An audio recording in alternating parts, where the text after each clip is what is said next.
my people, and welcome back again. So matters are rising. Tinubu's third-term agenda has been exposed. Nigerians are reacting concerning what El-Rufai said during the weekend, what he told Atiku, that Atiku need to unite all the oppositions in order to make sure that they stop Tinubu in 2027. Because all the signs are there that Tinubu wants to go for third term, that Tinubu's government is worse than military regime in Nigeria.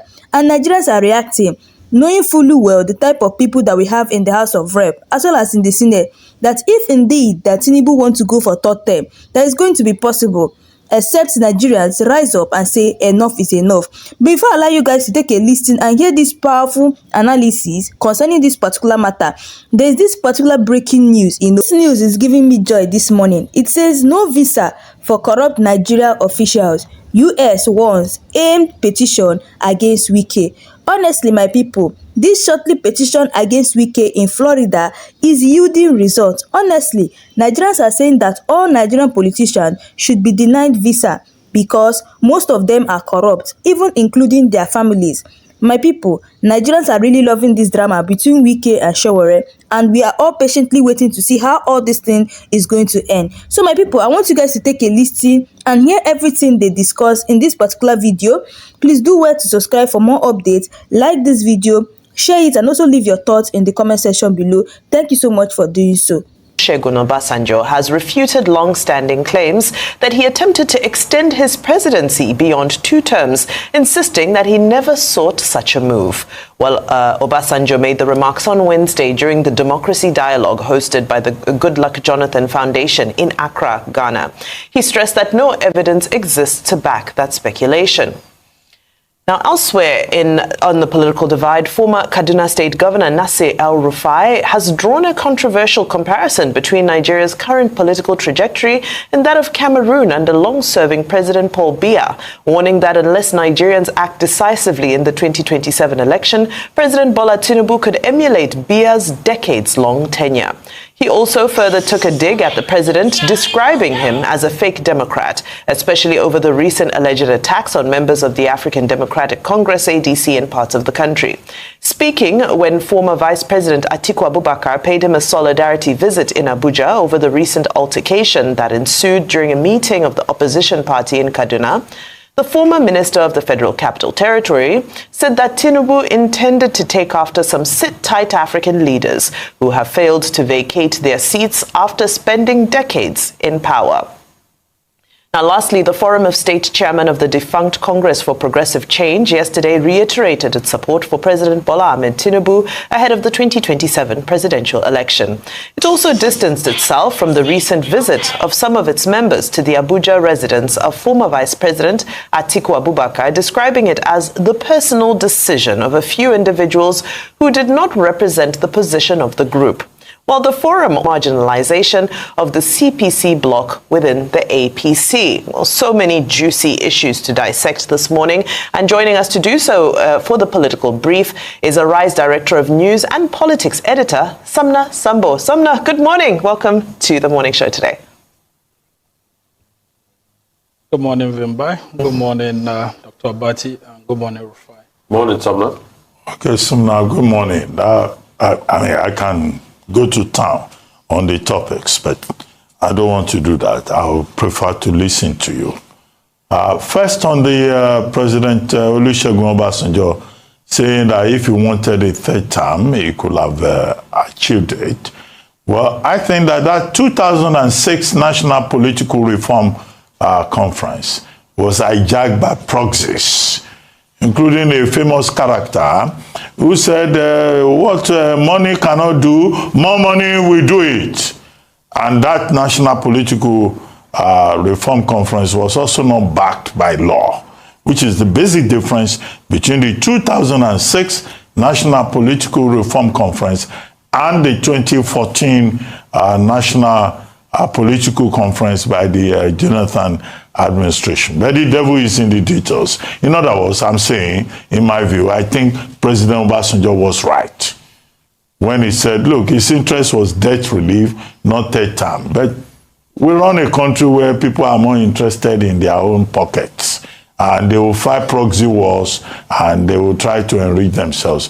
Can Nigeria go after those people and remind everyone? I don't want to mention names, but maybe you know who those proxies, those culprits are.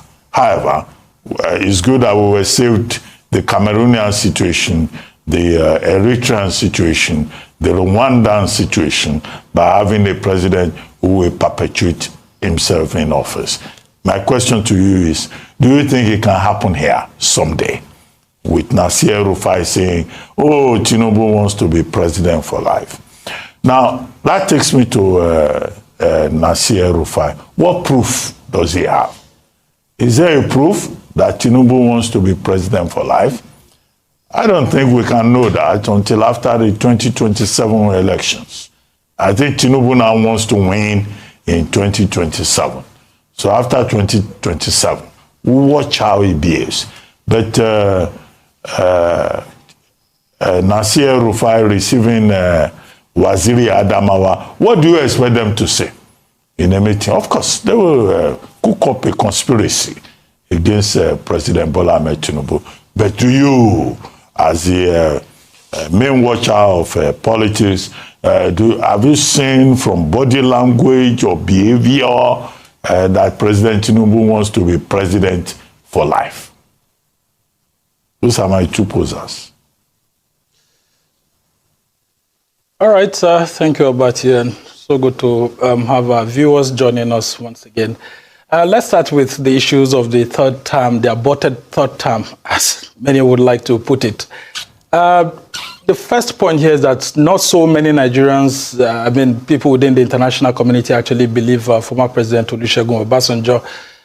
Because, some of the things that led up to that event that happened, that culminated on May 16, 2006, being defeated at the floor of the Senate chaired by then Senate President Kenny Namani, showed that there was a deliberate attempt, actually, at trying to see how Obasanjo could actually get a sort of tenure elongation. So let's just assume we're not going to use this word third term. Some sort of tenure elongation based on what had been happening within the polity and then the trust that a whole lot of Nigerians and people within the international community had in Obasanjo. And then they believed that Obasanjo performed more within 2003 and 2007. And so most of the reforms that happened within this period. And then the time for him to exit was now looking too short.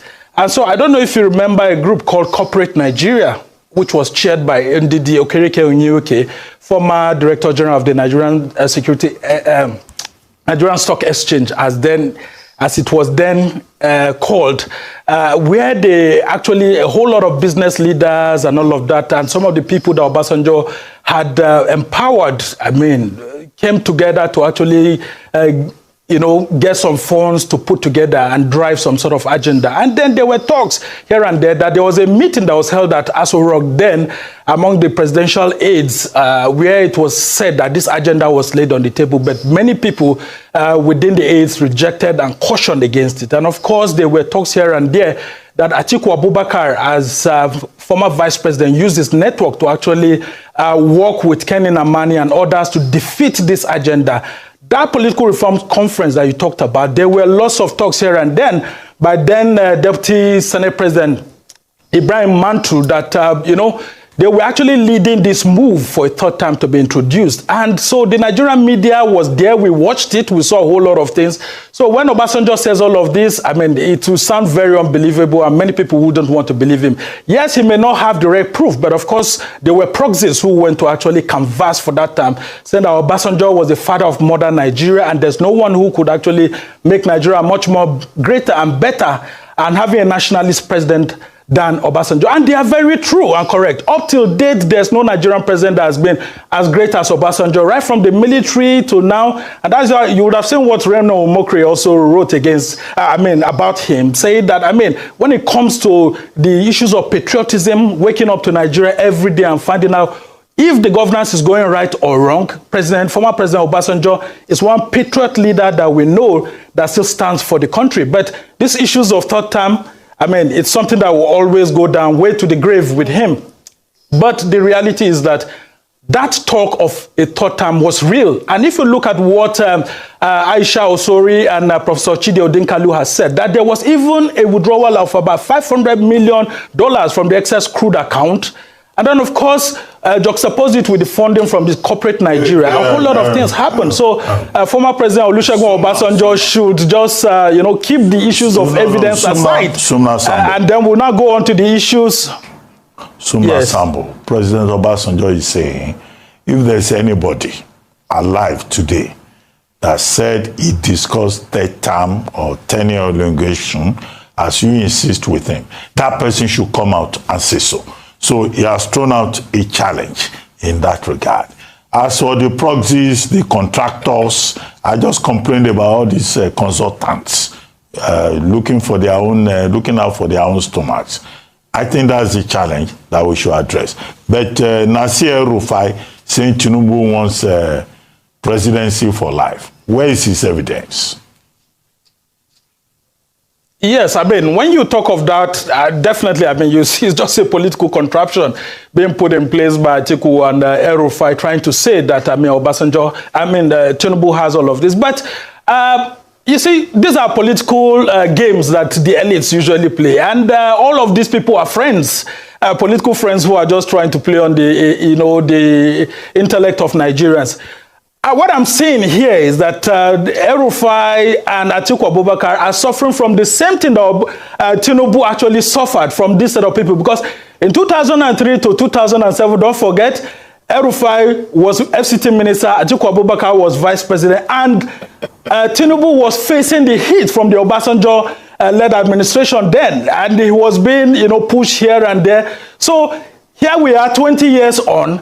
Tinubu is president. Rufai is in opposition, Atiku is in opposition, and Tinubu is trying to pay them back. So my suspicion is that it is what is happening at the National Assembly that's making Rufai to feel this way. That the National Assembly under President Bola Tinubu seems to have been totally hijacked, and everybody seems to be kowtowing to what President Tinubu wants. And so from their own thinking, if the National Assembly doesn't seem to be standing on behalf of the people, and it's looking like an extension of the executive branch of government, then of course President Tinubu has a further ambition. But President Tinubu is entitled to a second term, and he's not in a second term that will start, saying all of this. So I just want to say that Nigerians should be very careful of some of the things that they hear from the opposition. All right. Because we don't have enough proof. I want to... but my suspicion is that it is coming from this angle, actually. Let's get deeper into some of those allegations, Sumner. Because he went further to say that Nadeko was fake. Everything that President Tinubu did for Nadeko and, as he posed to be a Democrat was fake in that statement. He spoke very strongly. And then he also spoke about political thuggery. So he's saying that, if the political thuggery that he's experiencing continues, then there's only one direction we're going in. My question to you is, if you look at the ingredients that are available currently, on the ground in the political climb, especially compare them to an era where reportedly, or shall I say allegedly, and former President Olusegun Obasanjo is said to have if based on reports, he's said to have had the power, if he wanted to possibly have been able to manipulate the system for a third term. If we're to put everything in context, right? Let's now move that conversation to where we are now. Given the ingredients and the climate, if somebody decided to behave in an undemocratic way, are the ingredients for the recipe all available for such a person to behave in that way?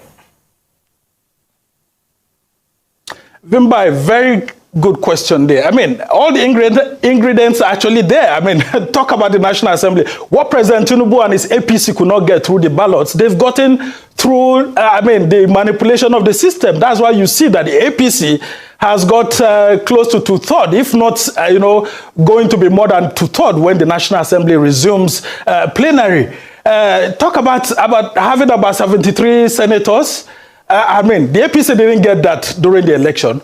But through one subterfuge or, dropping of one thing or the other, a whole lot of people have been able to move into the APC, giving it a very huge majority. In the House of Reps, the same thing. You're going to have over 240 House of Representative members and all of that going to the APC. Now, if President Tinubu does want to do that in his next term, assuming he wins in 2027, the ingredients are right there. And I can tell you that we need to be on the watch to watch our democracy to ensure that elected personalities do not get into government and they push the people aside. There are reasons why we have checks and balances. There are reasons why political parties should continue to maintain their colors, especially in the National Assembly when they get elected.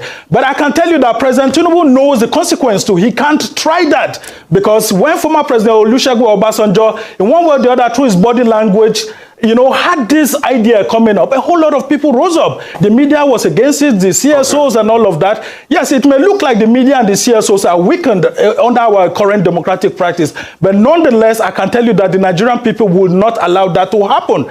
But yes, those opportunities are there, and most times, Nigerian leaders always feel that when they get into their second term, it's too short. And that's why we keep saying, once you get into power, start your reforms on time.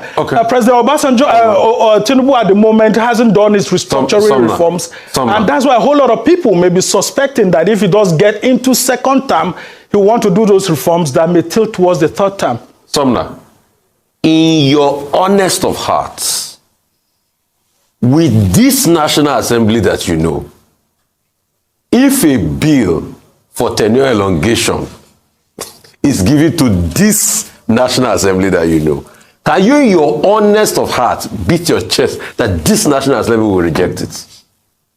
I mean, why do we deceive ourselves so much in this country? You can say El-Rufai is talking theatrics because he's in the opposition. But hasn't Rivers State taught all of us a lesson where they constituted an aberration and the courts did not hear that case of a declaration of a state of emergency because there was a political impasse between Wike and his godson? So if that could happen, and even while the president was trying to explain himself away, that's why I said, he will explain, tire, because we know the truth. Wike came on TV and said if he wanted to extend state of emergency, he will extend it. So people that can give state of emergency, who says that they can't get a tenure elongation if they want? Let's put the facts on the table and analyze it. Sumner, I don't know your reaction to this. My question to you is, in your honest of heart, with this National Assembly, do you think if they bring a tenure elongation, this National Assembly will say no to anything that involves President Tinubu? In your honest of heart, Sumner. Hello, Sumner, I'll be very frank with you that the National Assembly as it's... Yes. Go ahead. Yeah, actually. Yeah. I'll be very frank with you. I mean, if such a bill does get to the chambers of the Senate or House of Representatives, it may want to scale through because the APC will use its majority to actually ensure that the president gets what he wants. But I can tell you that by then it will be a different ballgame because the media and the civil society wouldn't want that to happen, and the National Assembly members are accountable to their representatives, to their constituents. And so it will be a situation whereby it will be the people, the CSOs, and the media against the National Assembly.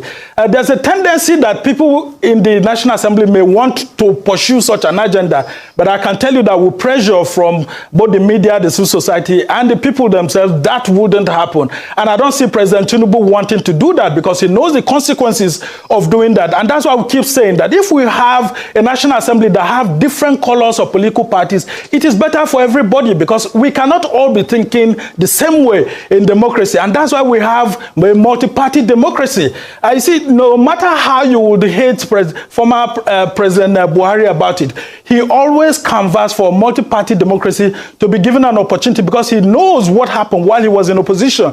And I think that this is the time to call on President Tinubu to actually do the reforms that he talked about while he was in the opposition. The issues of INEC chairman, the next INEC chairman, like I keep saying every time I come here, Nigerians must not leave that system to the executive alone. Let's have an idea on who the next INEC chairman is. We should have enough time to debate the good and the bad aspect of the person. Okay. And then, of course, let's look at other reforms, the issues of restructuring. Why has President Tinubu and his APC not do all the restructuring that they promised? The El-Rufai committee that was set up by the APC and all the reforms that they proposed, it hasn't been done. So maybe these are the sum total of the things that are making El-Rufai, Atiku and all of that saying that. Thank you very much. It's clear that we're pointing towards if they will give me the job, one-party system. If they will give me the job, I would like to be the next INEC chairman and help them to run elections. But would they consider me? You know, so many political issues on the table, including Ibokite Ibas in Rivers, who is saying nobody should probe the 6 months. But thank you very much. We'll keep dealing with these issues as we move towards 2027, and we'll continue to insist on electoral reform. Good. So my people, I'm sure you guys have listened to what Arise TV, said on this particular matter. So guys, do well to leave your thoughts in the comment section below. And if you're coming across my channel for the first time, do well to hit the subscribe button, like and share this video. So guys, thanks for watching. I'll see you guys again in my next video.